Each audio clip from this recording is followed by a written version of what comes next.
My dear student, I am going to teach you past perfect tense today. Past perfect tense की हिंदी पहचान होती है कि जिन हिंदी वाक्यों के अंत में चुका था, चुकी थी, चुके थे, आ था, ई थी, ए थे, या था इत्यादि शब्द आए, ऐसे वाक्य पास्ट इंडिफिनिट टेंस के होते हैं। ऐसे वाक्य पास्ट परफेक्ट टेंस के होते हैं। परफेक्ट टेंस में कार्य हमेशा पूरा हो जाता है और एफर्मेटिव सेंटेंस में इसके 8 प्रकार के वाक्य होते हैं। इसका पहला फॉर्मूला है सब्जेक्ट और पास्ट टेंस की सहायक क्रिया होती है हेड। हेड के साथ वर्ब की थर्ड फॉर्म आती है, चाहे कर्ता एकवचन का हो चाहे कर्ता बहुवचन का हो, सबके साथ हेड आता है। इसका पहला फॉर्मूला है subject plus had plus verb form plus object plus other word. अब पहला सेंटेंस है, मैं पहले ही यह समाचार सुन चुका था।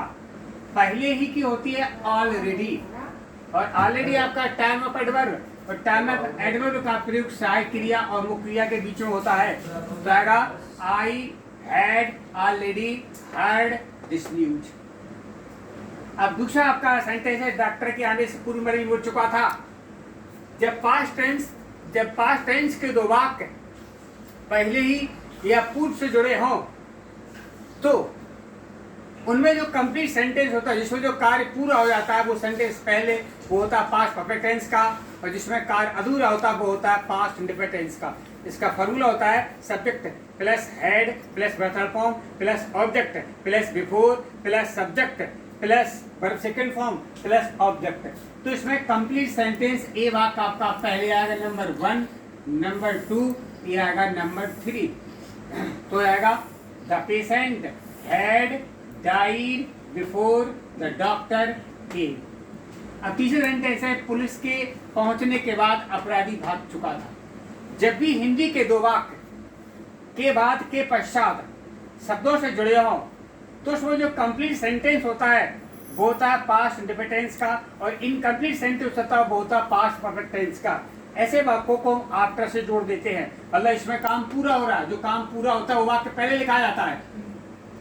इसका फॉर्मूला होता है subject plus verb second form plus object plus after plus subject plus had plus verb third form plus object. तो आएगा इसमें कंप्लीट सेंटेंस आपका है, अपराधी भाग चुका था, द क्रिमिनल फ्लेड, ये कह सकते हैं the criminal ran away after the police had reached. अगला लिखा है, रीता ने मुझे बताया कि वे मैच जीत चुके थे। जब भी हिंदी के दो वाक्य की शब्द से जुड़े हों तो पहला वाक्य जो होता है पास्ट इंडिफिनिट टेंस का और दूसरा वाक्य होता है पास्ट परफेक्ट टेंस का, और दोनों वाक्यों को दैट से जोड़ देते हैं।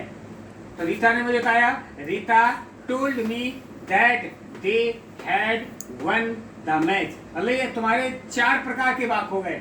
अब पांचवा है, जब मैं घर पहुंचा तब माता जी भोजन पका चुकी थी।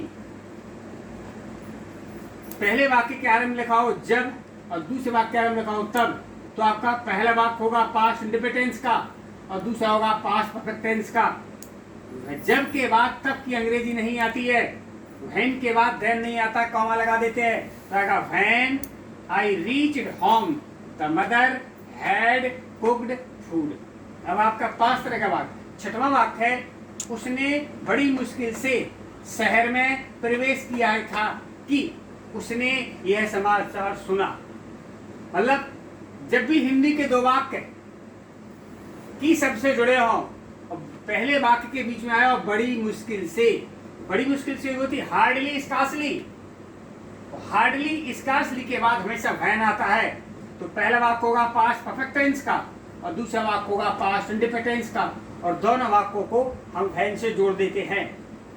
इसका फॉर्मूला होता है subject plus had plus scarcely या hardly plus verb form plus object plus when plus subject plus, इसके बाद हो जाएगा आपका plus subject plus verb second form plus other word. तो यह हो जाएगा आपका, यह हो जाएगा heard. He had scarcely entered the city when he heard the news. पहला वाक्य पास्ट परफेक्ट टेंस का और दूसरा पास्ट इंडिफिनिट टेंस का, और दोनों वाक्यों को व्हेन से जोड़ देते हैं। राम ने कहा कि उसने अपना कार्य कर लिया है। यदि हिंदी के दो वाक्य की शब्द से जुड़े हो, यदि पहला वाक्य पास्ट मिनट का, दूसरा प्रेजेंट या फ्यूचर का हो, तो दूसरा वाक्य पास्ट टेंस का बनेगा। जैसे आपका लिखा है ये वाक्य प्रेजेंट परफेक्ट टेंस का, और जब ट्रांसलेट करें तो बन जाएगा पास्ट परफेक्ट टेंस में, तो आएगा Ram said that he had done his work. मतलब अलग तरह का वाक्य है। लिखा है मैं पहले इस खेल को देख चुका था। पहले की होती ऑलरेडी और पहले की होती बिफोर, और बिफोर का प्रयोग वाक्य के यहाँ लास्ट में, तो आएगा I had seen this game before. Affirmative sentence में 8 तरह के वाक्य है। इसके मैं आज आपको नियम डालूंगा, वो आपको फेयर कॉपी में नोट करने हैं।